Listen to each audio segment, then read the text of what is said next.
ഏറ്റവും നല്ല ഇന്ദ്രിയത ഈ 5 ഇന്ദ്രിയങ്ങളെക്കാളും കൂടുതലുള്ള ഒരു ഇന്ദ്രിയാണ് മനസ്സാണ്. അവിടെ നടക്കുന്ന കമ്മ്യൂണിക്കേഷന്റെ ഭാഷ ഏതാണെന്ന് ചോദിച്ചാൽ ഈ പറയുന്ന ഇന്ദ്രിയങ്ങളുടെ ഭാഷയൊന്നുമല്ല, അതിനപ്പുറത്തൊരു ഭാഷയാണ്. ഇപ്പൊ ദോശ എന്ന് പറയുന്ന സമയത്ത് നിങ്ങളുടെ മനസ്സിൽ ദോശ ഉണ്ടല്ലോ അല്ലേ, ഇഡ്ലി ഉണ്ട്, പിസ ഉണ്ട് ഉണ്ട്, അല്ലേ, കിസാപ്പുസ് ഇല്ല, ഇല്ല എന്തില്ലാത്ത അങ്ങനെയൊന്നും കേട്ടിട്ടില്ല, അറിയില്ല. കേട്ടിട്ടില്ല. എന്നാ ഞാൻ പറയാം, ഇഡ്ലി തന്നെ, പക്ഷെ ഇഡ്ലി നല്ലപോലെ പരത്തി ദോശ പോലെ ഉണ്ടാക്കാം. അങ്ങനെ 2 സാധനം ഉണ്ടാക്കാം. എന്നിട്ട് അതിൻ്റെ ഇടയിൽ ഈ പിസ എന്ന് പറയുന്ന സമയത്ത് നിങ്ങളുടെ അടുത്തുള്ളത് വീറ്റ് കൊണ്ട് ഉണ്ടാക്കുന്ന പിസയാണ്, ആണോ അല്ലയോ? ആ. അതിൻ്റെ ഉള്ളിൽ കുറെ സ്റ്റഫ് ചെയ്തിട്ട് അതെ, അതെ. അതിൽ ക്രീം ഉണ്ടാവും, വെജിറ്റബിൾസ് ഉണ്ടാവും. അതൊക്കെ ഈ ആദ്യം ഉണ്ടാക്കിയിട്ടുള്ള പരത്തിയ ഇഡ്ലിയുടെ ദോശ സ്റ്റൈലുകളിലും വെച്ചിട്ട് അതിൻ്റെ മുകളിൽ വെച്ചിട്ട് ഉണ്ടാക്കുന്ന ഒരു സാധനത്തിന്റെ പേരാണ് കിസാപ്പൂസ്. അപ്പൊ നിങ്ങൾ ഉണ്ടാക്കിയല്ലോ, ഉണ്ടാക്കി ഇതെങ്ങനെ ഉണ്ടാക്കിയേ? മനസ്സിൽ ഇമാജിൻ. സങ്കല്പം കൊണ്ട്. ഏത് ഭാഷയിലാ? കിസാപ്പൂസ് കൊണ്ട് സാധനം ലോകത്തില്ല, ഞാൻ വെറുതെ ഉണ്ടാക്കിച്ചത്. ലാംഗ്വേജ് എന്ന് പറയുന്നത് എക്സ്പ്രഷൻ ഓഫ് തോട്ട്സിന് ഉപയോഗിക്കുന്ന ഒരു സ്ക്രിപ്റ്റഡ് ആയിട്ടുള്ള ഒരു ടെക്സ്റ്റാണ്. ഫാറ്റ് ആയിട്ടുള്ള മനുഷ്യന് നല്ലതാന്ന് പറയും നമ്മൾ. നല്ല തടിയുള്ള ഒരാൾ തീരെ ആരോഗ്യമില്ലാത്തവരാണ് എന്ത് പറയുക, ഫാറ്റ് എന്ന് പറയുക. നല്ല തടിയുള്ള ഒരാൾക്ക് നല്ല ആരോഗ്യം ഉണ്ടെങ്കിൽ എന്താ പറയുക? ആ വാക്കിൻ്റെ വ്യത്യാസം അറിയാത്തതുകൊണ്ട് 2 പേരെയും ഒരേ വാക്കിലാണ് നമ്മൾ വിളിക്കുക. അയാൾ ഫാറ്റാന്ന് പറയാം. അത് ഫാറ്റല്ല, ഒരാൾ ഫാറ്റും മറ്റയാൾ. നമ്മളിപ്പോൾ എല്ലാവർക്കും മാതൃഭാഷ ഉണ്ടെന്ന് പറയും. അവർ സംസാരിക്കുന്ന ഭാഷ എന്ന രീതിയിലാണ് പലരും എന്നെ തെറ്റിയിരിക്കുന്നത്. അപ്പോൾ ആക്ച്വലി എന്താണ് മാതൃഭാഷ? ഒരാളുടെ മാതൃഭാഷ എന്ന് പറയുന്നത് അവർക്ക് എങ്ങനെ ഐഡൻറ്റിഫൈ ചെയ്യാൻ പറ്റും? അമ്മ പഠിപ്പിക്കുന്നതാണ് മാതൃഭാഷ. അമ്മ പഠിപ്പിക്കുന്നത് കൂടാതെ ഒരു ഭാഷയുണ്ട്. ആ ഭാഷ എന്ന് പറയുന്നത് പഠിപ്പിക്കുക എന്ന് പറയുമ്പോൾ നമ്മളെന്താ പറയുക? സാധാരണ സ്കൂളിലൊക്കെ പോയിട്ട് ആ ഈ ഒക്കെ പറഞ്ഞ് കേട്ട് പഠിക്കുക. പറയാന്ന് പറയുമ്പോൾ കേൾക്കുക എന്നുള്ളതിൻ്റെ ഭാഗമാണല്ലോ. അപ്പോൾ ഇന്ദ്രിയങ്ങളിൽ ഒരു ഇന്ദ്രിയം ചെവിയിലൂടെ കേൾക്കുന്നതും ഞാൻ നാവിലൂടെ പറയുന്നതും ഒക്കെ 2 ഇന്ദ്രിയങ്ങളായി. ആ 2 ഇന്ദ്രിയങ്ങളാണ് ഭാഷ. അതിനേക്കാളും കൂടുതൽ നമ്മൾ പഠിക്കുന്നത് കണ്ടിട്ടാണ്. അപ്പോൾ ഏതാ ഭാഷ? കാഴ്ചയാണ് നമുക്ക് ഇൻപുട്ടായിട്ട് തരുന്നത്. അപ്പോൾ അതിന് ഞാൻ എങ്ങനെ പ്രകടിപ്പിക്കും? ചിത്രം എന്ന് പറയുന്നത് ഒരു ഭാഷയാണ് അല്ലേ. എനിക്ക് എന്തെങ്കിലും ഒരു സംഭവം കണ്ടു, എത്ര വിവരിച്ചാലും അത് മനസ്സിലാവില്ലെങ്കിൽ ഞാനൊരു ചിത്രം വരച്ചു കഴിഞ്ഞാലോ മനസ്സിലായി. കൃത്യമായിട്ട് എനിക്ക് കാണിച്ചു കൊടുക്കാൻ പറ്റും. ഇന്നിപ്പോൾ ഫോട്ടോഗ്രാഫി എന്ന് പറയുന്ന ഒരു ഭാഷയാണ്. ഷിപ്പ് ഓഫ് തിസിസ് എന്ന് പറഞ്ഞിട്ടൊരു മൂവി ഉണ്ട്. ഓക്കെ, അതിൽ ബ്ലൈൻഡ് ആയിട്ടുള്ളൊരു ലേഡി, ആദ്യത്തെ കഥ അതാണ്. അവർ ശബ്ദം കേട്ടിട്ട് ഉടനെ പിക്ചർ ഇടും. ആ ഫോട്ടോഗ്രാഫാണ് ബെസ്റ്റ് ഫോട്ടോഗ്രാഫ്. എവിടെ എന്ത് ക്ലിക്ക് ചെയ്യണം നമ്മൾ സാധാരണ ആൾക്കാരെ ഇങ്ങോട്ട് നോക്ക് അങ്ങോട്ട് നോക്ക് അല്ലേ, സൂര്യപ്രകാശമുള്ളടുത്ത് നോക്ക്, അങ്ങനെയൊക്കെ പറഞ്ഞിട്ട് നിർത്തിയിട്ടുള്ള ഒരു പടം എടുക്കുക. അതെ, അതെ. ഇതിനേക്കാളും ബ്യൂട്ടിഫുൾ ആയിട്ട് പടം എടുക്കാൻ പറ്റും ആ ബ്ലൈൻഡ് ലേഡിക്ക്. അതെങ്ങനെയാണ് സാധിക്കുക? ബ്ലൈൻഡ് ഗേൾ, അവൾക്ക് ആ ശബ്ദത്തിൽ നിന്നും എവിടെ എന്താ നടക്കണം. ഇപ്പോൾ സ്കൂട്ടർ പുറത്തുനിന്ന് പോകുന്ന ശബ്ദം കേട്ടാൽ എനിക്കറിയാലോ സ്കൂട്ടർ പോകുന്നുണ്ടെന്ന്. അതെ, അതെ, അത് റിട്ടേൺ ആണോ നേരെയാണോ പോകണമെന്ന് എനിക്കറിയാലോ. അതെ, അതെ, അതെ. റെറ്റിനൈറ്റിസ് പിഗ്മെന്റോസ എന്നൊരു അസുഖമുണ്ട്. കോൺ ഓഫ് വിഷൻ കുറഞ്ഞു വരികയാണ്. ജനിക്കുമ്പോൾ എനിക്ക് സാധാരണ എല്ലാവർക്കും 360 ഡിഗ്രി കാണാം. കഴുത്ത് അങ്ങോട്ടും ഇങ്ങോട്ടും തിരിച്ചു കഴിഞ്ഞാൽ കംപ്ലീറ്റ് കാണാൻ പറ്റുന്നവരാണ് മനുഷ്യന്മാർ. അതിനാണ് കഴുത്ത് തിരിക്കാനുള്ള കഴിവും കണ്ണിന് ഏകദേശം ഒരു 240 ഡിഗ്രി കാണാനുള്ള കഴിവും. അത് കുറഞ്ഞു വരുന്നൊരു അസുഖമാണ്. കോൺ ഓഫ് വിഷൻ കുറയുന്നതിനാണ് റെറ്റിനൈറ്റിസ് പിഗ്മെന്റോസ എന്ന് പറയുക. ഹൈദരാബാദിൽ അങ്ങനെ അസുഖം വന്ന് കാഴ്ച നഷ്ടപ്പെട്ടവരുണ്ടാക്കിയിട്ടുള്ള നല്ലൊരു ബ്യൂട്ടിഫുൾ ആയിട്ടുള്ള സ്ഥലം ഡയലോഗ് ഇൻ ദ ഡാർക്ക് എന്ന്. അവിടെ വലിയൊരു മാളിനകത്താണ്. അത് നടത്തുന്നവരൊക്കെ ബ്ലൈൻഡ് ആയിട്ടുള്ള ആൾക്കാണ്. ബ്ലൈൻഡ് ആയിരുന്നില്ല, അവർ ബ്ലൈൻഡ് ആയി മാറിയതാണ്. അപ്പോൾ അതിനകത്ത് നമ്മളെ കൊണ്ടുപോകും. കണ്ണുണ്ടായിട്ടും കാര്യമില്ല, കംപ്ലീറ്റ് ഡാർക്കായ കണ്ണുണ്ടായിട്ട് കാര്യമുണ്ടോ? ഇല്ല. അപ്പോൾ ഞാനിപ്പോൾ പറഞ്ഞത് ഭാഷ എന്താണെന്ന് പറഞ്ഞത് കാഴ്ചയാണ്. നീ അതിന് കോൺട്രഡിക്റ്റ് ആണ് ഞാൻ ഇപ്പം. അതിനകത്ത് കയറി കഴിഞ്ഞാൽ സൈക്കിൾ റിപ്പയർ ചെയ്യുന്നതിൻ്റെ സൗണ്ട് കേൾക്കും. സൈക്കിൾ റിപ്പയർ ചെയ്യുന്നതിൻ്റെ സൗണ്ട് അറിയില്ലേ? കൈ ഇങ്ങനെ കറക്കുമല്ലോ അവർ. അതെ, അതെ. ആ കറക്കിയിട്ട് ട്യൂബിൽ കാറ്റ് അഴിക്കുമ്പോൾ ഒരു സൗണ്ട് ഉണ്ടാവില്ലേ? ഇതൊക്കെ റെക്കോർഡ് ചെയ്തിട്ട് വെറുതെ വെച്ചാൽ മതി. ആ സംഭവമേ വേണ്ട അവിടെ. ആ ശബ്ദം കേട്ട് കഴിഞ്ഞാൽ എനിക്കറിയാലോ. നാടകം നമ്മൾ ഡ്രാമയിൽ കാണാറുണ്ട്. നാടകം കാണാറുണ്ട്. എവിടെയാ കാണുക? ഡ്രാമ എവിടെയാ കാണുന്നത്? റേഡിയോ. റേഡിയോയിലല്ലോ. റേഡിയോയിൽ എങ്ങനെ കാണും? ഇല്ല, കാണാൻ പറ്റില്ല. പക്ഷെ നമ്മളെന്താ കാണുക? നാടകം എന്തിനുള്ള ഭാഷ? ഇതാണ് അഭിനയം, കാഴ്ചയാണ്, കണ്ണാണ്. പക്ഷെ നമ്മൾ നാടകം റേഡിയോയിൽ കേൾക്കുകയാണ്. പക്ഷെ കേൾക്കുമ്പോൾ നമ്മൾ എന്താ ചെയ്യണേ?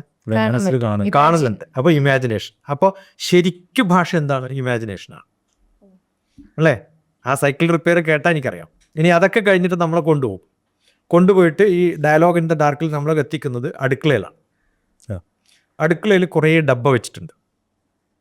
എല്ലാ അടുക്കളയിലും ഡബ്ബ ഉണ്ടാവുമല്ലോ. ആ ഡബ്ബയിലൊരു പരിപ്പെടുക്കുക, എന്നിട്ടൊന്ന് കുലുക്കി നോക്കിയാൽ അത് പരിപ്പാന്നോന്നറിയാം. ചെറുപയരൊന്ന് കുലുക്കിയാൽ കിട്ടുന്ന സൗണ്ടും പരിപ്പ് കുലുക്കിയാൽ കിട്ടുന്ന സൗണ്ടും വ്യത്യാസമാണ്. ഇനി ബൈ ചാൻസ് എനിക്കിത് രണ്ടും മനസ്സിലാവുന്നില്ല എന്ന് പറഞ്ഞു, എനിക്കൊരു ഓപ്ഷനും കൂടി തരും. അത് തുറന്നിട്ടൊന്ന് തൊട്ട് നോക്കിയാൽ പരിപ്പും ചെറുപയരും ഒക്കെ വ്യത്യാസമായിട്ട് പറയാൻ പറ്റുമല്ലോ? തീർച്ചയായും. അപ്പോൾ എന്താ എൻ്റെ ഭാഷ അവിടെ? അത് ഈ പരിപ്പാണ്, ചെറുപയറാണെന്ന് മനസ്സിലാക്കുന്നത് അടുത്ത ഇന്ദ്രിയാണ്. എന്താണത്?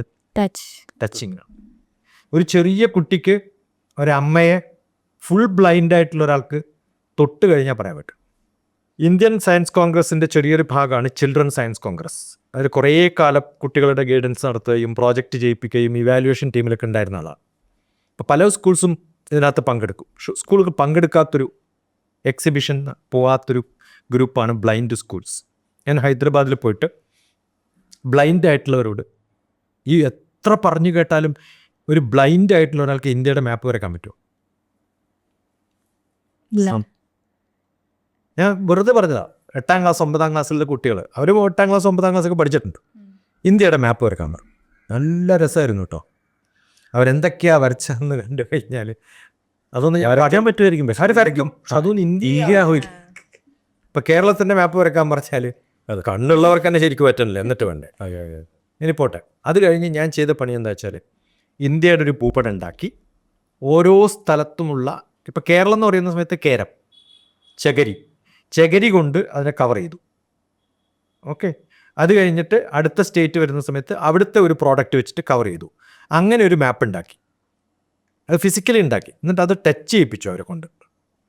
അതിൻ്റെ ഹൈറ്റ് അനുസരിച്ചിട്ട് ഇപ്പം വെസ്റ്റേൺ ഘാട്ട് വരുന്ന സമയത്ത് അവിടെ ഒരു ഹൈറ്റ് ഉണ്ട്, അത് ടച്ച് ചെയ്യിപ്പിച്ചു. ഇത് കടലാണെന്നുള്ളതിന് അവിടെ കുറച്ച് പഞ്ഞി ഒട്ടിച്ചിട്ട് വെള്ളം ഈ തൊടുന്നത്, ഇത് ഈ ഫീൽ ചെയ്യുന്നത് വെള്ളമാണ്. അവർക്ക് വെള്ളം കണ്ടിട്ടൊന്നും ഉണ്ടാവില്ല കേട്ടോ, പക്ഷെ വെള്ളം തൊട്ടാൽ അവർക്കറിയാം. വെള്ളം തൊട്ടാൽ അറിയാലോ. എൻ്റെ ചൂട് പോലും നമ്മൾ അറിയുന്നത് കണ്ടിട്ടാണോ? അല്ല, ഇത് ചൂട് വെള്ളമാണ്, ഇത് തണുത്ത വെള്ളമാണെന്ന് എങ്ങനെ നമ്മൾ അറിയണത്? കണ്ടിട്ടുമല്ല, കേട്ടിട്ടുമല്ല, മണത്തിട്ടുമല്ല, തൊട്ടിട്ടാണ്. അപ്പോൾ ഓരോ ഇന്ദ്രിയങ്ങൾക്കും അതിൻ്റെ ഭാഷയുണ്ട്. ഓരോ ഇന്ദ്രിയങ്ങൾക്കും ഭാഷയുണ്ട്. ആ ഇന്ദ്രിയങ്ങൾ വെച്ചിട്ട് അവരിതൊക്കെ കണ്ടുപിടിച്ചു, തൊട്ട് മനസ്സിലാക്കി. അത് കഴിഞ്ഞിട്ട് ഇത് രാവിലെ മുതൽ വൈകുന്നേരം വരെയുള്ള ഒരു ദിവസത്തെ പണിയാണ്. വൈകുന്നേരം ആകുമ്പോഴത്തേക്കും കൃത്യമായിട്ട് കണ്ണ് കാഴ്ചയുള്ള നല്ലപോലെ പഠിക്കുന്ന കുട്ടികളെക്കാളും അസലായിട്ട് ഇന്ത്യയുടെ പടം മാത്രമല്ല സ്റ്റേറ്റുകളുടെ രൂപം പോലും അവർക്ക് പഠിക്കാൻ പറ്റും. അവർക്ക് വരയ്ക്കാൻ കഴിഞ്ഞോ? അസലായിട്ട് വരയ്ക്കാൻ പറ്റും. ഈ എക്സ്പെരിമെൻ്റ് കുറേ വർഷങ്ങൾ മുമ്പ് 1998 നടത്തിയ ആളാണ്. ആദ്യം പറഞ്ഞ നമ്മുടെ ആ കണ്ണ് കാണില്ലാത്ത ആൾ ഫോട്ടോ എടുക്കുന്നില്ലേ, അതെന്താണ്? അത് ഭാഗം ആ സിനിമയോടെ പറഞ്ഞു നിർത്തി ഇതൊരു ഇന്ത്യ മാത്രം പറയണം. അത് കഴിഞ്ഞപ്പോൾ ആ സ്ത്രീയുടെ കണ്ണ് റീപ്ലേസ് ചെയ്തിട്ട് സർജറി നടത്തി കാഴ്ച കൊടുത്തു കഴിഞ്ഞപ്പോൾ അവരുടെ ഫോട്ടോ എടുക്കാനുള്ള കഴിവ് നഷ്ടപ്പെട്ടു. ഒയ്യോ. കാരണം അവരുടെ ഏത് ഇന്ദ്രിയാണ്, മനുഷ്യന്മാരുടെ ഏത് ഇന്ദ്രിയാണ് ഏറ്റവും കൂടുതൽ പവർഫുൾ എന്ന് പറയുന്നത്? ഏതാ? കണ്ണാണ്. വിദ്യാഭ്യാസം നേടുന്നതൊക്കെ കമ്മ്യൂണിക്കേഷൻ ആണല്ലോ. അപ്പോൾ നമ്മൾ സംസാരിക്കുന്ന ഒരാളാണ് ഏറ്റവും നല്ല കമ്മ്യൂണിക്കേറ്റർ. Yes or no? ഒരു പരിധി വരെ അല്ലേ? ഈ പറയുന്നതിനേക്കാളും 100 ഇരട്ടി കമ്മ്യൂണിക്കേഷനുള്ളിൽ നടന്നിട്ടാണ് ഞാൻ ഈ പറയുന്നത്. അതെവിടെയാണ് നടക്കണേ? എൻ്റെ ഉള്ളിലാണ്. മനസ്സിലാവുണ്ടോ ഇല്ലയോ? അപ്പോൾ ഏറ്റവും നല്ല ഇന്ദ്രിയ ഏതാ? ഈ 5 ഇന്ദ്രിയങ്ങളെക്കാളും കൂടുതലുള്ളൊരു ഇന്ദ്രിയാണ് മനസ്സാണ്. അവിടെ നടക്കുന്ന കമ്മ്യൂണിക്കേഷൻ്റെ ഭാഷ ഏതാണെന്ന് ചോദിച്ചാൽ ഈ പറയുന്ന ഇന്ദ്രിയങ്ങളുടെ ഭാഷയൊന്നുമല്ല, അതിനപ്പുറത്തൊരു ഭാഷയാണ്. ഓക്കെ. അതീന്ദ്രിയജ്ഞാനം എന്നൊക്കെ നമ്മൾ പറയാറില്ലേ? അതെന്താ ഈ അതീന്ദ്രിയജ്ഞാനം? ഈ ഇന്ദ്രിയങ്ങൾക്ക് കഴിഞ്ഞിട്ടുള്ള ഒരു അറിവുണ്ടാക്കുന്ന അതിൻ്റെ ഭാഷ നമ്മുടെ മാതൃഭാഷയാണോ? അല്ല. അതിന് ലാംഗ്വേജ് ഇല്ല. ലാംഗ്വേജ് എന്ന് പറയുന്നത് എക്സ്പ്രഷൻ ഓഫ് തോട്ട്സിന് ഉപയോഗിക്കുന്ന ഒരു സ്ക്രിപ്റ്റഡ് ആയിട്ടുള്ള ഒരു ടെക്സ്റ്റാണ്. ആണോ അല്ലയോ? അത് നമ്മൾ ഉണ്ടാക്കിയെടുക്കാൻ പറ്റുന്ന നമ്മുടെ ഒരു സങ്കല്പമാണ്. ഇപ്പം ദോശ എന്ന് പറയുന്ന സമയത്ത് നിങ്ങളുടെ മനസ്സിൽ ദോശ ഉണ്ടല്ലോ, അല്ലേ? ഇഡ്ലി ഉണ്ട്, പിസ ഉണ്ട്. ഉണ്ട്. ഉണ്ട് അല്ലേ? കിസാപ്പുസ് ഇല്ല. ഇല്ല, എന്തില്ലാത്ത അങ്ങനെയൊന്നും കേട്ടിട്ടില്ല, അറിയില്ല. കേട്ടിട്ടില്ല. എന്നാൽ ഞാൻ പറയാം. കിസാപ്പുസ് എന്ന് പറയുന്ന സാധനം ഇഡ്ഡലി തന്നെ, പക്ഷേ ഇഡ്ഡലി നല്ലപോലെ പരത്തി ദോശ പോലെ ഉണ്ടാക്കാം. അപ്പം നിങ്ങൾ എന്ത് ചെയ്തു? മനസ്സിലായി. മനസ്സിലായി. ഒരു ഇഡ്ഡലി എടുത്തിട്ട് നല്ലപോലെ ചപ്പാത്തിയൊക്കെ പരത്തുന്ന പോലെ പരത്തി ഉണ്ടാക്കിയില്ലേ? അങ്ങനെ 2 സാധനം ഉണ്ടാക്കാം. എന്നിട്ട് അതിൻ്റെ ഇടയിൽ ഈ പിസ്സ എന്ന് പറയുന്ന സമയത്ത് നിങ്ങൾ എടുത്തുള്ളത് വീറ്റ് കൊണ്ട് ഉണ്ടാക്കുന്ന പിസ്സയാണ്, ആണോ അല്ലയോ? അതിൻ്റെ ഉള്ളിൽ കുറേ സ്റ്റഫ് ചെയ്തിട്ട് അതിൽ ക്രീം ഉണ്ടാവും, വെജിറ്റബിൾസ് ഉണ്ടാവും. അതൊക്കെ ഈ ആദ്യം ഉണ്ടാക്കിയിട്ടുള്ള പരത്തിയ ഇഡ്ഡലിയുടെ ദോശ സ്റ്റൈലുകളിലും വെച്ചിട്ട് അതിൻ്റെ മുകളിൽ വെച്ചിട്ട് ഉണ്ടാക്കുന്ന ഒരു സാധനത്തിൻ്റെ പേരാണ് കിസാപ്പുസ്. അപ്പം നിങ്ങൾ ഉണ്ടാക്കിയല്ലോ? ഉണ്ടാക്കി. ഇതെങ്ങനെ ഉണ്ടാക്കിയേ? മനസ്സിൽ ഇമാജിൻ. സങ്കല്പം കൊണ്ട്. ഏത് ഭാഷയിലാണ്? ഞാൻ പറഞ്ഞ ഭാഷ നിങ്ങൾക്ക് മനസ്സിലാവുന്നതുകൊണ്ട് നിങ്ങൾ ഉണ്ടാക്കിയെന്നുള്ളതാണ്. കിസാപ്പൂസ് കൊണ്ട് സാധനം ലോകത്തില്ല, ഇല്ല. ഞാൻ വെറുതെ ഉണ്ടാക്കിച്ചത്. പക്ഷെ അതിൻ്റെ ഒരു ചിത്രം എൻ്റെ ചിത്രം തന്നെ മനസ്സിലുണ്ടായി. അപ്പോൾ നിങ്ങളിപ്പോൾ കിസാപ്പൂസ് എന്ന് കേട്ട് കഴിഞ്ഞാൽ ഉടനെ ഈ ചിത്രം വരും. അത് ഉണ്ടാക്കിയെടുക്കാൻ ഭാഷയല്ല ആവശ്യം. ഇപ്പം നിങ്ങളെടുത്ത് ഞാൻ ഉണ്ടാക്കിയെടുത്തതുപോലെ തന്നെ ഏത് ഭാഷയിലുള്ള ആളടുത്തും എനിക്കിത് ഉണ്ടാക്കാം. അപ്പൊ അത് ഡിഫറെന്റ് ഇമേജസ് ആയിരിക്കും. ഇപ്പൊ ഞങ്ങൾ ഇമേജ് ഒക്കെ ഒന്നായിരിക്കും. പക്ഷെ ഇതേ സാധനം ഞാൻ ചൈനീസുകാരൻ്റെ അടുത്ത് പറഞ്ഞു നീ ഒരു ദോശ എടുക്കുക എന്ന് പറഞ്ഞാൽ അയാൾ എന്ത് ചെയ്യും? ഞങ്ങൾക്ക് ദോശ ഒരു വർഷം ദോശ അറിയില്ല. മനസ്സിലാവുണ്ടോ? അപ്പൊ അറിവിൽ നിന്നും പുതിയ അറിവിലേക്ക് എത്താൻ വേണ്ടി ഉപയോഗിക്കുന്നതാണ് ഭാഷ. നിങ്ങളുടെ ഉള്ളിലുള്ളതല്ല. നിങ്ങൾ കലക്ട് ചെയ്തിട്ടുള്ള ഇൻഫർമേഷൻസ് ഉണ്ടല്ലോ, അത് ഏതോ ഒരു ലാംഗ്വേജിലായിരിക്കും. കാരണം ദോശ എന്ന് പറയുന്ന ഇൻഫർമേഷൻ നിങ്ങൾ കലക്ട് ചെയ്തത് മലയാളത്തിലുള്ള ദോശ എന്നുള്ള വാക്കിലാണ്. ദോശക്കൊരു ഇംഗ്ലീഷ് ഇല്ല, ഉണ്ടോ? അറിയില്ല. ദോശക്കൊരു ഇംഗ്ലീഷ് ഇല്ല. ഇല്ല. ഭാഷ വരുന്നത് തന്നെ പ്രോഡക്ട്സിൽ നിന്നാണ്. കപ്പ എന്ന് പറഞ്ഞാൽ പ്രോഡക്റ്റാണ്. എവിടുത്തെ പ്രോഡക്റ്റാ? നമ്മുടെ പ്രോഡക്റ്റാണ്. അതുകൊണ്ട് ഭാഷ എന്തിലാ? മലയാളത്തിലാണ്. ആ മലയാളമാണ് അവർ ഭാഷയാക്കുന്നത്. അപ്പോൾ ഭാഷ വിപുലീകരിക്കണമെങ്കിൽ എന്തുണ്ടാവണം? പ്രോഡക്റ്റ് ഉണ്ടാവണം. മനസ്സിലാവുണ്ടോ? നമ്മൾ ഉണ്ടാക്കുന്ന ഭാഷ ഒരു പുതിയ പ്രോഡക്റ്റ് ഉണ്ടാക്കി അതിൻ്റെ പേരെന്തായിരിക്കും? നമ്മളിടുന്ന പേരാണ്. അങ്ങനെയാണ് പുതിയ പുതിയ ഭാഷകൾ ഉണ്ടാവും, പുതിയ പുതിയ സാധനങ്ങൾ ഉണ്ടാവും.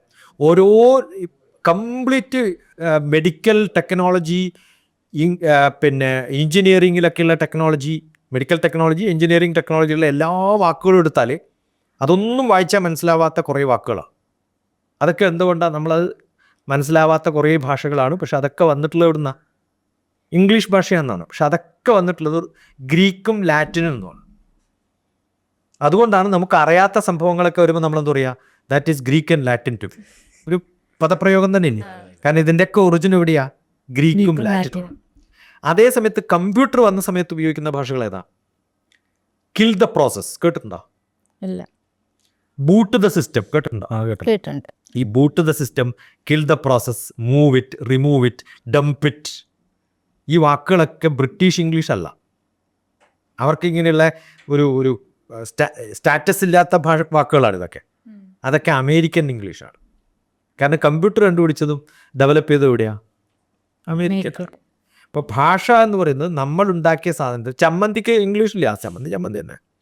പുട്ട് തന്നെയാണ്. നമ്മൾ സ്റ്റീം കേക്ക് എന്നൊക്കെ പറയുന്നുണ്ടെങ്കിലും പുട്ട് തന്നെയാണ് ലോകത്തെവിടെ എത്തിയാലും.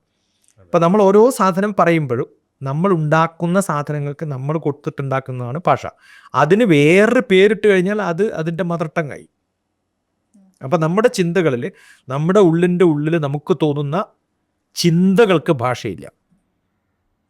ഈ മൾട്ടി ലാംഗ്വേജ് ഒക്കെ ഉപയോഗിക്കുന്ന ആൾക്കാർ പറയുന്നുണ്ട്, ഞാൻ ഇംഗ്ലീഷിൽ ചിന്തിച്ചിട്ട് വേറൊരു ഭാഷ പറയുന്നു, അങ്ങനെയൊക്കെയുള്ള ഒരു. അത് ശരിയാണ്. ഞാൻ ഇംഗ്ലീഷ് ഒരിടയ്ക്ക് പഠിക്കാൻ ശ്രമിക്കും. എൻ്റെ ഒരു ഫ്രണ്ട് ഉണ്ട്, ആള് ബോൺ ആൻഡ് ബ്രോട്ടപ്പ് ഇൻ അമേരിക്കയാണ്. അപ്പം എൻ്റെ അടുത്ത് പറഞ്ഞു, ഒരിക്കലും മലയാളത്തിൽ ചിന്തിക്കാൻ പാടില്ല. മൈൻഡിൽ നമ്മൾ പറയുന്നതിന് മുന്നേ ഇംഗ്ലീഷ് ചിന്തിക്കണം, എന്നാലേ നമുക്കത് കറക്റ്റ് ചെയ്ത് പറയാൻ പറ്റുള്ളൂ എന്ന്. അല്ല, നമ്മളെപ്പോഴും അത് വളരെ കാഷ്വലായിട്ട് നടക്കുന്ന ഒരു പ്രോസസ്സാണെങ്കിൽ ആദ്യം പഠിക്കുന്ന സമയത്തൊക്കെ നമ്മൾ ട്രാൻസ്ലേറ്റ് ചെയ്തിട്ടും ഒക്കെയാണ് പഠിക്കുക. ട്രാൻസ്ലേറ്റ് ചെയ്ത് പഠിക്കാതെയും പഠിപ്പിക്കും. ഞാൻ കന്നഡ ഭാഷ ക്ലാസ്സിലിരുന്ന് പഠിച്ചിട്ടുള്ള ഒരാളാണ്. അപ്പോൾ ഭാഷ എങ്ങനെ പഠിക്കണമെന്ന് കൃത്യമായിട്ട് ഞാൻ പഠിച്ചിട്ടുണ്ട്.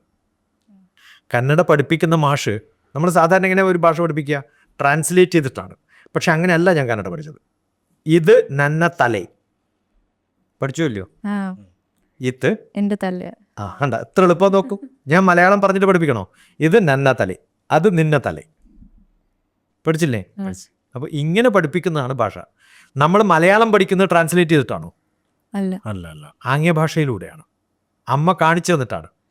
ജനിക്കുമ്പോൾ തന്നെ നമ്മൾ എന്താ ചെയ്യുക? ഓരോ സാധനം തൊടുമ്പോൾ അമ്മ പറയും അത് തൂണാണ്, അല്ലേ? ഇത് മൈക്കാണ്, ഇത് ഫോണാണ്, ഇത് വാച്ചാണ്, ഇത് ചോറാണ്, ഇത് കറിയാണ്, കാണിച്ചു തന്നിട്ട് നമ്മളോട് സംസാരിച്ച് പഠിപ്പിക്കുന്നതാണ്. അതുകൊണ്ടാണ് മദർ ടങ് എന്ന് പറയുന്നത്. അമ്മ പഠിപ്പിക്കുന്നുണ്ട്. ഓക്കെ, ഇപ്പം മദർ ടങ് ഉണ്ട്, ഫാദർ ടങ് ഉണ്ട്, നെയ്ബർ ടങ് ഉണ്ട്, അതർ ടങ്ങും ഉണ്ട്. അല്ല, ഒരു 4-5 പേര് കൂടി ഉണ്ടായിരുന്ന അവരൊക്കെ വ്യത്യസ്തമായ ഭാഷക്കാരുണ്ടായി കൂടെ. പണ്ട് മദർ ടങ് മാത്രമേ ഉള്ളൂ. മദർ ടങ് തന്നെയാണ് ഫാദർ ടങ്. ഇപ്പോൾ മദർ ടങ് വേറെയാണ്, ഫാദർ ടങ് വേറെയാണ്. നമ്മൾ കേൾക്കുന്നതാണ് നമ്മുടെ ധാരണ, അല്ലേ? ഏതോ ഒരു കുട്ടിയോട് ചോദിച്ചു, മഹാത്മാഗാന്ധിയുടെ മകന്റെ പേരെന്താ അറിയോ? അറിയില്ല. അറിയില്ല. ഇല്ല, അറിയില്ല. മഹാത്മാഗാന്ധിയുടെ മഹാത്മാഗാന്ധിക്ക് മകനുണ്ടോ? അല്ല, മഹാൻ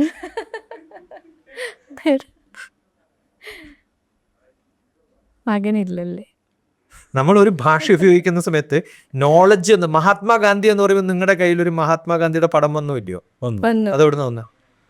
അത് കണ്ടിട്ട് അങ്ങനെ പഠിച്ചിട്ട് കണ്ടിട്ട്. മഹാത്മാഗാന്ധിയെ പറ്റി ഒരു രൂപം നമുക്ക് പല സ്ഥലത്തുനിന്നും നമ്മുടെ മനസ്സിൽ കയറിയിട്ടുണ്ടല്ലോ. ആ രൂപം വന്നത് എങ്ങനെയാ? ആരോ ഒരാൾ ക്ലാസ്സിൽ പഠിപ്പിക്കുമ്പോൾ പടം വരച്ചു, ഇപ്പൊ പടം വന്നു. ഇന്ത്യ എന്ന് പറയുന്ന ഒരു സങ്കല്പം വന്നു. ഫാദർ എന്ന് പറയുന്ന, അല്ലേ? അതെ അതെ. ഈ സങ്കല്പങ്ങളൊക്കെ നമ്മൾ ഉണ്ടാക്കിയെടുക്കുന്ന ഭാഷ, അത് ഇംഗ്ലീഷിലായാലും മലയാളത്തിലായാലും വ്യത്യാസം ഉണ്ടാവും. ഞാൻ ആദ്യം പഠിച്ച ക്ലാസ് ഫാദർ ഓഫ് നേഷൻ എന്ന് പഠിച്ചിട്ടുണ്ടാവില്ലേ? പഠിച്ചിട്ടുണ്ട്. അല്ലേ? ഉണ്ട് ഉണ്ട് ഉണ്ട്. ആരാ ഫാദർ ഓഫ് നേഷൻ? അപ്പോൾ ഭാഷ അറിഞ്ഞിട്ട് ഓരോ വാക്കുകളുടെയും അർത്ഥരാത്ത ഒരാൾ, ഒരു മലയാളിയാണ് കേൾക്കുന്നത് വിചാരിക്കും. അയാൾ എന്താ കേട്ടിട്ടുണ്ടാവുക? ഇംഗ്ലീഷാണ് കേൾക്കുന്നത്. അയാൾക്ക് ചിന്തിക്കുന്നതൊക്കെ മലയാളത്തിലാണ്. അതിൽ ചില വാക്കുകളെ അയാൾക്ക് കൃത്യമായിട്ട് അറിയുള്ളൂ. ഓക്കെ, അപ്പോൾ മാഷ് പറയാണ് Gandhi is father of the nation. എന്താണ് മലയാളത്തിലേക്ക് വെച്ച് കഴിഞ്ഞാൽ ഇന്ത്യയുടെ അച്ഛനാണ്. ഇന്ത്യയുടെ അച്ഛനാണ്. ദിനേശിന്റെ അച്ഛനാണെന്ന് അയാൾ കേട്ടത്. Father of the nation. ഗാന്ധിയുടെ മകന്റെ പേരെന്താ? ദിനേശൻ. മനസ്സിലായി. കാരണം അവനെ സംബന്ധിച്ചിടത്തോളം നേഷൻ എന്നുള്ള വാക്കില്ല, അത് പഠിച്ചിട്ടില്ല. അണ്ടർസ്റ്റുഡ്? അവന് ദിനേശൻ എന്നുള്ള പേര് മാത്രമേ അറിയുള്ളൂ, ദ നേഷൻ എന്നുള്ള കേട്ടിട്ടേ ഇല്ല. അപ്പൊ ഇംഗ്ലീഷ് ഭാഷ അറിയുന്ന ഒരാളാവുമ്പോൾ ചിന്തിക്കുന്നത് ഇംഗ്ലീഷിലാവും. ഇംഗ്ലീഷ് ഭാഷ അറിയാത്ത ഒരാളാവുമ്പോൾ ചിന്തിക്കുന്നത് എന്തിലാവും? അയാൾക്ക് അറിയുന്ന ഭാഷയിലാവും. അപ്പൊ അതിനെന്ത് ചെയ്യണം? അതിനാണ് ഭാഷ പഠിക്കുന്ന സമയത്ത് പിന്നെ വൊക്കാബുലറി പഠിക്കണം. നല്ലപോലെ വൊക്കാബുലറി പഠിച്ചാലേ ഭാഷ കൃത്യമായിട്ട് ഉപയോഗിക്കാൻ പറ്റൂ. നമ്മൾ സാധാരണ ഉപയോഗിക്കുന്ന വാക്ക് പറയാം. ഇംഗ്ലീഷ് ഭാഷ പഠിക്കുന്ന സമയത്ത് ഇംഗ്ലീഷിൽ ഓരോ വാക്കുകൾക്കും വ്യത്യസ്തമായ അർത്ഥമുണ്ട്. നമ്മൾ ഫാറ്റായ നല്ലതാണോ? ഇപ്പം ഫാറ്റായിട്ടുള്ള മനുഷ്യന് നല്ലതാന്ന് പറയും നമ്മൾ. ഫാറ്റ് എന്ന് പറയുന്നത് നല്ലതാണോ? അല്ല, ചിലപ്പോൾ നല്ല ഫാറ്റ് അസുഖമാണ്. നല്ല തടിയുള്ള ഒരാൾ തീരെ ആരോഗ്യമില്ലാത്തവരാണ് എന്ത് പറയുക? ഫാറ്റ് എന്ന് പറയുക. നല്ല തടിയുള്ള ഒരാൾക്ക് നല്ല ആരോഗ്യം ഉണ്ടെങ്കിൽ എന്താ പറയുക? ആ വാക്ക് അത്ര സുലഭമായിട്ട് മലയാളികൾ ഉപയോഗിക്കുന്നതല്ല. അതുകൊണ്ടാണ് ഞാൻ പറഞ്ഞത്. ആ വാക്കിൻ്റെ വ്യത്യാസം അറിയാത്തതുകൊണ്ട് രണ്ടുപേരെയും ഒരേ വാക്കിലാണ് നമ്മൾ ഉപയോഗിക്കുക. അയാൾ ഫാറ്റാന്ന് പറയാം. ഫാറ്റല്ല, ഒരാൾ ഫാറ്റും മറ്റേ സ്റ്റൗട്ടുമാണ്. വെൽ ബിൽറ്റ്, നല്ല മസിലും ഒക്കെയുള്ള നല്ല ആരോഗ്യമുള്ള ഒരാൾ അങ്ങനെ പറയാം. ലീൻ ബ്യൂട്ടി എന്ന് കേട്ടില്ലേ? ലീനായ ബ്യൂട്ടിയാണോ അല്ലയോ? ഫാറ്റ് എന്ന് പറയുന്നത് മോശമാണെന്ന് ഞാൻ പറഞ്ഞില്ലേ? ഫാറ്റിന്റെ ഓപ്പോസിറ്റ് എന്താ? ഒരാൾ ഫാറ്റാണ്, മറ്റേ ആള് ലീനാണ്, മെലിഞ്ഞതാണ്. ലീനാണോ? അല്ലേ? അല്ല. ടീനാണോ? സ്ലിം ആണോ? അല്ല തിന്നാണോ? ഇങ്ങനെയൊക്കെ വ്യത്യസ്തമായ തോന്നലുണ്ടാവും. എന്തുകൊണ്ടാണ് എളുപ്പുത്തരം പറയാൻ പറ്റാത്തത്? നമ്മൾ ചിന്തിക്കുന്നത് ഇംഗ്ലീഷിലല്ലാത്തതുകൊണ്ടാണ്. ആരാ ഇംഗ്ലീഷ് ചിന്തിക്കുന്ന ഭാഷക്കാരെ പറയാ? നേറ്റീവ് ഇംഗ്ലീഷ് സ്പീക്കേഴ്സ് എന്ന് പറയും. എന്താ പറയാ? Native English. അതെ, നമ്മളൊക്കെ എന്താണ്? Migrated English സ്പീക്കേഴ്സാണ്. നമ്മുടേതല്ല അത്. നമ്മൾ അബ്സോർബ് ചെയ്ത് ക്യാപ്ചർ ചെയ്തിട്ടുള്ള നമ്മുടെ ചിന്തകൾ സാധാരണഗതിയിൽ സുലഭമായിട്ട് ഇംഗ്ലീഷ് പറയാൻ പറ്റാത്ത ഒരാൾക്കും ഇംഗ്ലീഷ് ചിന്തിക്കാൻ പറ്റില്ല. അത് തെറ്റല്ല, കാരണം ട്രാൻസ്ലേറ്റ് ചെയ്ത് പഠിച്ചതുകൊണ്ടാണ്. ഇപ്പം എനിക്ക് മലയാളത്തിൽ കവിത എഴുതുന്നതിനേക്കാളും എളുപ്പം ഇംഗ്ലീഷിൽ എഴുതാനാണ്. അപ്പം ഒരു ഡൗട്ട് ചോദിക്കട്ടെ. ഇപ്പം ഒരു ഫാദർ ഒരു അമേരിക്കനാണെന്ന് വിചാരിക്കുക, അമ്മ മലയാളി.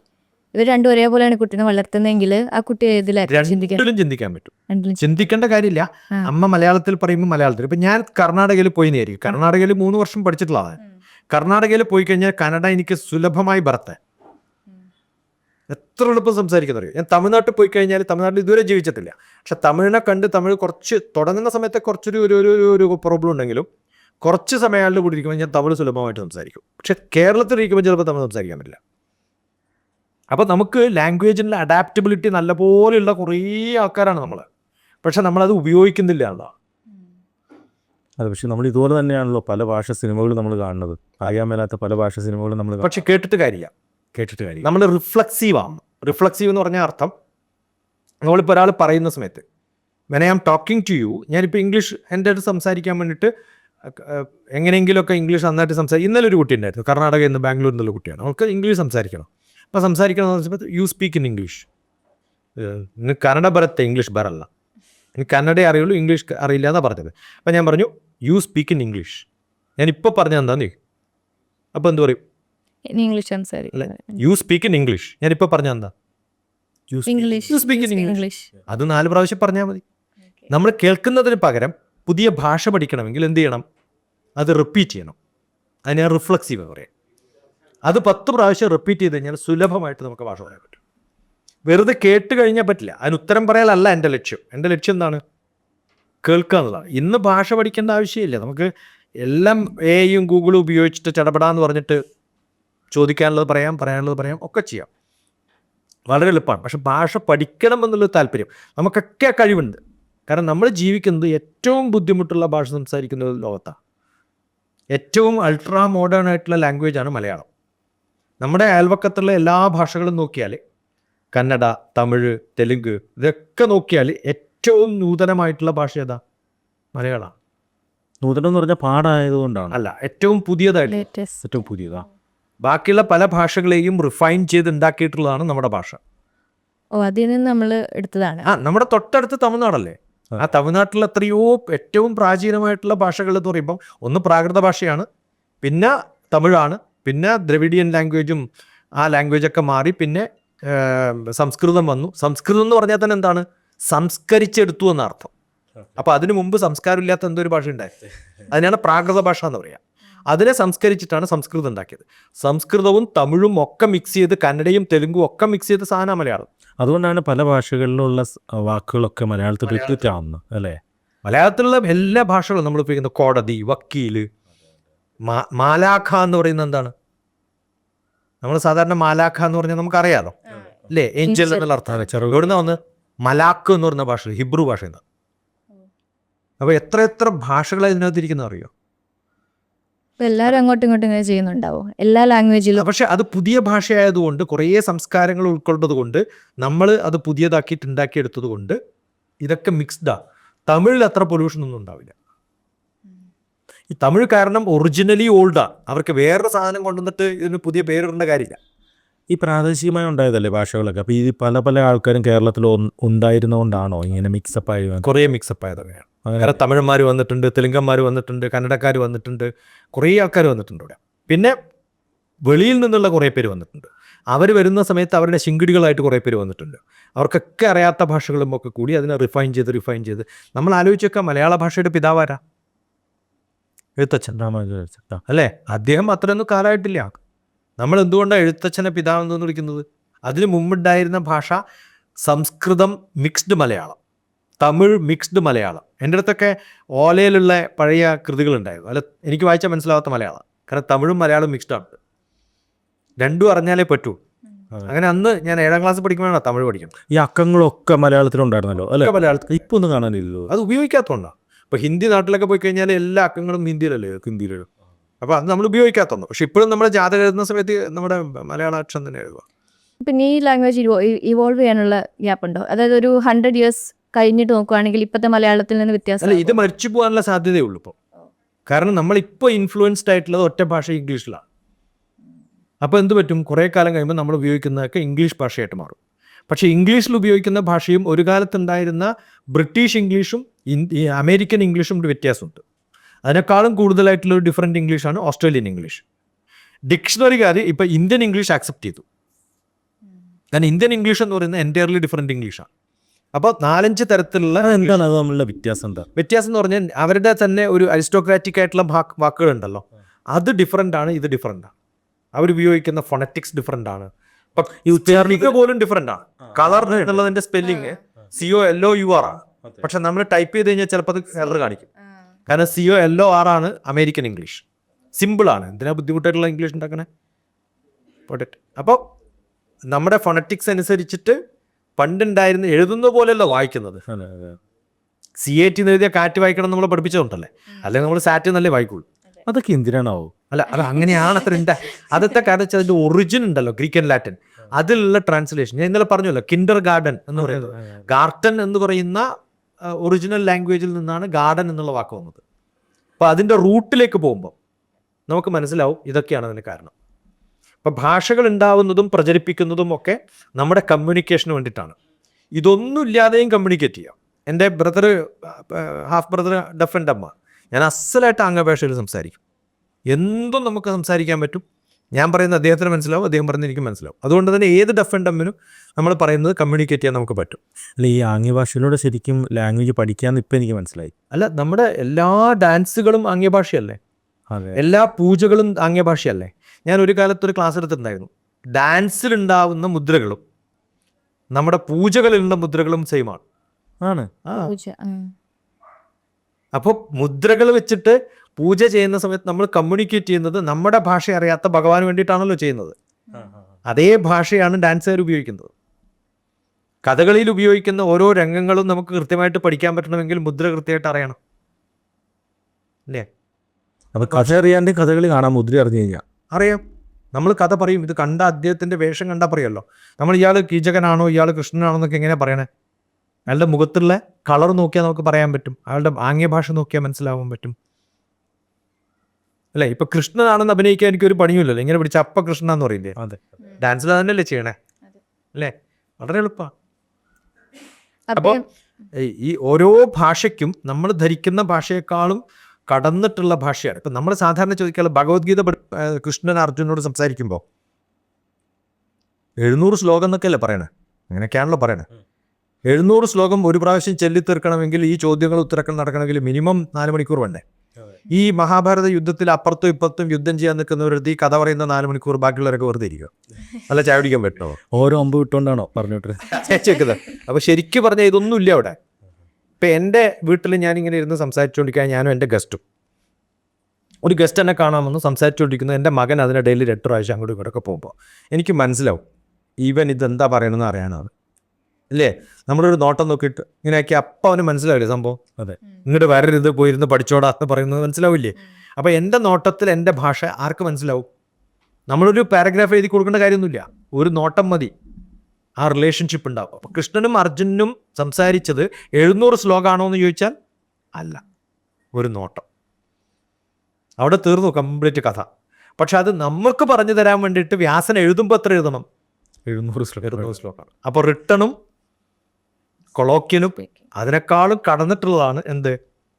ഈ നമ്മുടെ ഒരു സിഗ്നൽ ഉണ്ടല്ലോ, നമ്മളൊന്നും അധികം പറയണ്ട. നമ്മൾ ഒരാൾ കാണാൻ വരുന്ന സമയത്ത് ഒന്ന് തൊട്ട് കഴിഞ്ഞാൽ അവർക്ക് മനസ്സിലാവുമല്ലോ നമ്മൾ എന്ത് മൂഡിലാണെന്ന്. ആണോ അല്ലയോ? ഒരു നോട്ടത്തിൽ മനസ്സിലാവില്ലേ? അതെ, നമ്മൾ അതുപോലെ തന്നെ തീ കുഞ്ഞുങ്ങൾക്കൊക്കെ ഈ തീ ഇങ്ങനെ കാണിക്കുമ്പോൾ തീ ഇതാണ് പൊള്ളു എന്നൊക്കെ പറഞ്ഞാലും ഏതെങ്കിലും ഒരു കൊച്ചു അത് പോയി തൊട്ട് ഫീൽ ചെയ്യുമ്പോഴാണ് അവനത് മനസ്സിലാവുള്ളൂ എന്ന് പറയുന്ന പോലെയാണ്. ഇപ്പോൾ ഭാഷകൾക്ക് നമ്മൾ ചിന്തിക്കുന്നതിനേക്കാളും ഒരു അമൂല്യമായ, നമുക്ക് എക്സ്പ്ലെയിൻ ചെയ്യാൻ പറ്റാത്ത, ഭാഷക്കതീതമായ കഴിവാണ് ശരിക്കും ഭാഷക്കുള്ളത്. അത് എക്സ്പ്രസ് ചെയ്യാൻ ഉപയോഗിക്കുന്ന സമയത്ത് നമ്മൾ പറയുന്ന ചട്ടക്കൂട് മാത്രം, അതിലും കവിഞ്ഞതാണ്, അതൊക്കും മേലെ എന്ന് പറയാൻ അറിയേ. അതിപ്പോൾ ഈ AI ആയിട്ട് കമ്പയർ ചെയ്യുമ്പോൾ പ്രോംപ്റ്റ് ആണ് ഭാഷ എന്ന് പറയാം, അല്ലേ? ബാക്കിയുള്ള സാധനത്തിൽ നമുക്കൊക്കെ ഉള്ളിൻ്റെ ഉള്ളിൽ ചിന്തിക്കാനുള്ള കഴിവുണ്ട്, അത് ബ്രഹ്മാവ് തന്നിട്ടുണ്ട്. അതുകൊണ്ടാണ് സരസ്വതിയുടെ ഹസ്ബൻഡായിട്ട് ആരെ വെച്ചിരിക്കുന്നത്? ബ്രഹ്മാവിന്. ഇതൊക്കെ തുടക്കം ബ്രഹ്മാവിനുണ്ട്. സരസ്വതി എക്സ്പ്രസീവ് മാത്രമാണ്, ഒറിജിൻ ബ്രഹ്മാവ്. ആദ്യ ഭാഷ അല്ലെങ്കിൽ നമ്മൾ പ്രാകൃതമായ ഭാഷ, അങ്ങനെ മാതൃഭാഷ, അങ്ങനെ കുറേ സാധനങ്ങളുണ്ടല്ലോ. അപ്പോൾ ഒരു സ്ഥലത്ത് നല്ല ഇപ്പം മലയാളം സംസാരിച്ചുകൊണ്ടിരിക്കുന്ന കേരളത്തിലാണെങ്കിലും തൊട്ടടുത്ത് അല്ലെങ്കിൽ ഇപ്പോൾ ഒരു ആദിവാസികൾ സംസാരിക്കുന്ന വേറെ സാധനങ്ങളായിരിക്കും.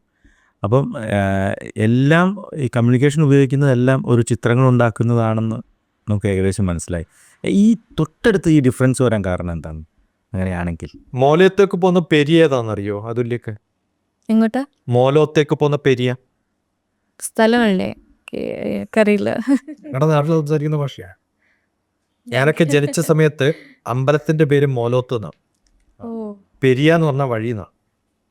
ആ ബൈക്കേ പോയാൽ മതി കേട്ടാ. ബൈക്ക് എന്ന് പറഞ്ഞാൽ എന്താ? വണ്ടി. വഴിക്ക്. മോട്ടോർ വെഹിക്കല്ല, വഴി എന്നാ വഴിക്ക്. കാസർഗോഡ് കണ്ണൂർ ഭാഗത്തൊക്കെ ഞങ്ങളുടെ ഭാഷയിൽ ആ അന്ന് സംസാരിച്ചുകൊണ്ടിരുന്ന ചെറുപ്പത്തിൽ. പക്ഷെ അതിനെ ഇൻഫ്ലുവൻസ് ചെയ്ത് കോത്താഴത്തുകാർ വന്നപ്പോഴാണ്. ആര് വന്നപ്പോഴാ? കോത്തായി എന്ന് പറഞ്ഞാൽ കോഴിക്കോടാണോ? ഞാൻ- കോട്ടയത്തിന്റെ പേരാണ് കോത്താഴ്. ആണോ? അതായത് കോത്താഴത്തുകാരനാണെന്ന് ചോദിക്കാം. അതെ അതെ. ആ പേര് വന്ന് തന്നെ കോത്താഴത്ത് നിന്ന് വന്നവരായത്. അവർ വന്നപ്പോൾ ഈ കോട്ടയത്തുകാരുടെ ഭാഷ ഉണ്ടല്ലോ, അത് വല്ലാണ്ട് അവിടെ ഇൻഫ്ലുവൻസ് ചെയ്തു മലബാറിൽ. അത് കഴിഞ്ഞ് മുസ്ലിംസ് വന്ന സമയത്ത് അവരുടെ ഭാഷ ഇൻഫ്ലുവൻസ് ചെയ്തു. ഓരോ സ്ഥലത്തും സ്ലാങ് ഡിഫറെൻ്റാണ്. കാസർഗോഡ് മുതൽ തിരുവനന്തപുരം നിങ്ങൾ യാത്ര ചെയ്താൽ ഈ നമ്മുടെ കേരളത്തിന് പുറത്തു പോകേണ്ട കാര്യമൊന്നുമില്ലാതെ മനസ്സിലായി. മനസ്സിലാവാത്ത ഇഷ്ടംപോലെ ഭാഷകൾ ആ. നമ്മൾ അവിടെ ഇവിടെ ഒക്കോബുലറി ഇങ്ങനെ മാറിക്കൊണ്ടിരിക്കും സെയിം സാധനത്തിൻ്റെ അല്ലേ? നമ്മൾ മനസ്സിലാക്കുന്നത് ചിലപ്പോൾ ശരിയാവില്ല, പൊട്ടത്തെറ്റായിരിക്കും, നേരെ ഓപ്പോസിറ്റ് ആയിരിക്കും. ഇപ്പം ഞാൻ പയ്യന്നൂരാണ് വളർന്നതൊക്കെ, എൻ്റെ ചേട്ടൻ്റെ കൂടെയാണ്. പക്ഷേ ചേട്ടൻ്റെ വൈഫ് പാലക്കാടുകാരിയാണ്. അപ്പോൾ എൻ്റെ ഭാഷയിൽ കണ്ണൂരിനേക്കാളും കൂടുതൽ കുറേ ഡിഫറൻസ് ഉണ്ടാവും. കാരണം ചേട്ടൻ്റെ കൂടെയാണ് താമസിച്ചത്. ചേട്ടത്തി അമ്മയാണ് എന്നെ വളർത്തിയത്. ഞങ്ങളുടെ സർവൻ മെയ്ഡ്സ് ആയിട്ട് അന്നുണ്ടായിരുന്നത്, അല്ലെങ്കിൽ സർവൻ ബോയ് ആയിട്ടുണ്ടായിരുന്നത് പാലക്കാടുകാരനാണ്. അവൻ സംസാരിക്കുമ്പോൾ താൻ ഇങ്ങ് വാടോ എന്ന് പറയും. ഞങ്ങളുടെ നാട്ടിൽ താൻ എന്ന് വിളിച്ചാൽ വളരെ നീചമാണ്. പക്ഷേ പാലക്കാട് ഭാഗത്ത് ബഹുമാനിക്കുന്നവരെയും താൻ എന്ന് വിളിക്കാം. ഇതറിയില്ലായിരുന്നു എനിക്ക്. അപ്പോൾ ഓരോ സ്ഥലത്ത് ഉപയോഗിക്കുന്ന വാക്കുണ്ടല്ലോ, ഓറ് ഇവർ കുഞ്ഞിൻ്റെ അച്ഛൻ എന്ന് പറഞ്ഞാൽ എന്താ? ഹസ്ബൻഡിൻ്റെ പേരാണ്. പണ്ട് ഹസ്ബൻഡിനെ പേര് വിളിക്കാറില്ല. ഓറ് എന്ന് പറഞ്ഞ അർത്ഥം നിങ്ങളുടെ ഓറ് എവിടെ പോയി എന്ന് വെച്ച് കഴിഞ്ഞാൽ നിങ്ങളുടെ ഭർത്താവ് എവിടെ പോയി അർത്ഥം. മനസ്സിലായോ? അപ്പോൾ ഇത് നമ്മൾ ഉപയോഗിക്കുന്ന വാക്കുകൾ വ്യത്യസ്തമായ ഭാഷകളിൽ നമുക്ക് എങ്ങനെയൊക്കെ ഇപ്പോൾ തൃശ്ശൂർ എത്തുമ്പോൾ പറയണ പോലെ അല്ല നമ്മളിപ്പോൾ അവിടെ പറയാം. അതെ അതെ അതെ. തൃശ്ശൂർ എൻറ്റയർലി ഡിഫറെൻ്റ് അല്ലേ സ്റ്റൈൽ. അവിടുന്ന് കുറച്ച് വന്നിരിക്കാനക്കൂടെ കൊടുങ്ങല്ലൂർ എത്തുമ്പോഴത്തേക്കും സ്ലാങ് മാറും. അസൽ തൃശ്ശൂരും കൊടുങ്ങല്ലൂരൊക്കെ എത്തുമ്പോൾ മാറും. അപ്പോൾ ഈ ഭാഷകളിലുള്ള സ്ലാങ്ങും അതിൻ്റെ അർത്ഥവും അതിൻ്റെ വേരിയേഷൻസും കേരളത്തിൽ തന്നെ എത്ര ഉണ്ടെങ്കിൽ കാസർഗോഡ് നിന്ന് കുറച്ചപ്പുറത്ത് എത്തുമ്പോഴത്തേക്കും മംഗലാപുരവും കാസർഗോഡും തമ്മിലുള്ളൊരു മിക്സ് വരുമ്പോൾ രണ്ടും മിക്സ് ചെയ്തിട്ട് അവർ ഉപയോഗിക്കും. പാലക്കാട് ഉപയോഗിക്കുമ്പോൾ തമിഴ് നല്ലപോലെ ഉപയോഗിക്കും. തിരുവനന്തപുരത്ത് എത്തുമ്പോഴും ഉപയോഗിക്കും. അത് കേരളം അല്ലാണ്ട് ഇൻഫ്ലുവൻസ് ചെയ്യപ്പെട്ടിട്ടുണ്ട്. പക്ഷേ ഇത് ഇൻഫ്ലുവൻസ് ചെയ്യാത്ത ചില ഭാഷകളും ഉണ്ട് കേട്ടോ. ആ ഭാഷകളെന്ന് വെച്ചാൽ അവർ വളരെ സെൽഫ് സെൻറ്റേർഡ് ആയിട്ടുള്ള അധികം മിക്സ് ചെയ്ത്. കേരളത്തിൽ മലയാളികളുടെ ഗുണം എന്താ വെച്ചാൽ ആരുമായിട്ടും ആവശ്യങ്ങൾക്ക് മിക്സ് ചെയ്യുന്നുള്ളത്. ആവശ്യം കഴിഞ്ഞ് കഴിഞ്ഞാൽ ഉടനെ തള്ളു. അപ്പോൾ ഭാഷ പഠിച്ചാൽ രക്ഷയുള്ളൂ എന്ന് പറയുമ്പോൾ കൃത്യമായിട്ട് പഠിക്കും. ഇത്രയും കൂടുതൽ ഇപ്പം തമിഴ്നാട്ടിലൊക്കെ ഉള്ള ചില ആൾക്കാർ സംസാരിക്കുന്നത് കേട്ട് കഴിഞ്ഞാൽ ഇപ്പോൾ തമിഴിനാണോ മലയാളിയാണോ എന്ന് മനസ്സിലാക്കുക. കുറേ ചോദിക്കുമ്പോൾ ഞാൻ മലയാളിയാണെന്ന് പറയും. അപ്പോൾ പറയണത് കേട്ട് കഴിഞ്ഞാൽ അസല് തമിഴായിരിക്കും. അപ്പം അങ്ങനെ നമുക്ക് പെട്ടെന്ന് പഠിക്കാൻ പറ്റും. കാരണം നമ്മളെ ഭാഷ വളരെ ബുദ്ധിമുട്ടുള്ള വ്യത്യസ്തമായ സ്ലാങ്ങുകൾ കേട്ട് ശീലിച്ച് പഠിക്കാൻ എളുപ്പമുള്ളൂ. അതുകൊണ്ടാണ് നമ്മുടെ ആ ഗുണം വളരെ എളുപ്പം സംസാരിക്കാൻ പറ്റുന്നത്. പക്ഷെ നമ്മുടെ ഒരു ഇൻഫ്ലുവൻസ് എന്ന് വെച്ചാൽ വല്ലാണ്ട് ഇൻഫ്ലുവൻസ് ചെയ്തുകൊണ്ട് നമ്മളെ പഠിപ്പിക്കുന്ന ടീച്ചേഴ്സിനൊന്നും ഈ ഇംഗ്ലീഷ് ഭാഷയിലുള്ള ആ ഒരു സ്ലാങ് വരാത്തത് കൊണ്ട് നമ്മുടെ ഈ മലയാളം സ്ലാങ്ങിൽ അതുകൊണ്ട് നമ്മൾ ഇംഗ്ലീഷ് പറഞ്ഞു എന്ന് പറയരുത്, മംഗ്ലീഷ് പറഞ്ഞു പറയണം. ബംഗാളികൾ പറയുന്ന ഇംഗ്ലീഷ് എന്ന് പറയാൻ പറ്റില്ല. അത് ബംഗാളി മിക്സ്ഡ് ഇംഗ്ലീഷ് പോലെയോ. അപ്പോൾ ഇന്ത്യയിലെ ഇംഗ്ലീഷ് തന്നെ ഡിഫറെൻ്റ് ആണ്. ഇംഗ്ലീഷിലും ഡിഫറെൻറ്റ് സ്ലാങ്ങുകൾ കേട്ടോ. അപ്പോൾ നമ്മൾ ഇംഗ്ലീഷ് പറയുന്ന കേട്ടാൽ ഒട്ടനെ പറയും ഇയാൾ മലയാളിയാണ് അല്ലേ? ശരിയാ. അങ്ങനെ ഒരു സീരിയലൊക്കെ ഇല്ലേ, അമേരിക്കൻ നാട്ടിലുള്ളൊരു കഥ പറയുന്ന ഒരു സീരിയൽ ഉണ്ട്. അയാൾ പറയുന്ന ഇംഗ്ലീഷ് കേട്ട് കഴിഞ്ഞാൽ ഇംഗ്ലീഷ് തന്നെയാണ് പറയണത്. പക്ഷെ അത് മലയാളം മിക്സ്ഡ് കൃത്യമായിട്ടുള്ള ഇംഗ്ലീഷാണ്, കോട്ടയത്തുകാരൻ്റെ ഇംഗ്ലീഷാണ്. അത് ഡിഫറെൻറ്റാണ്.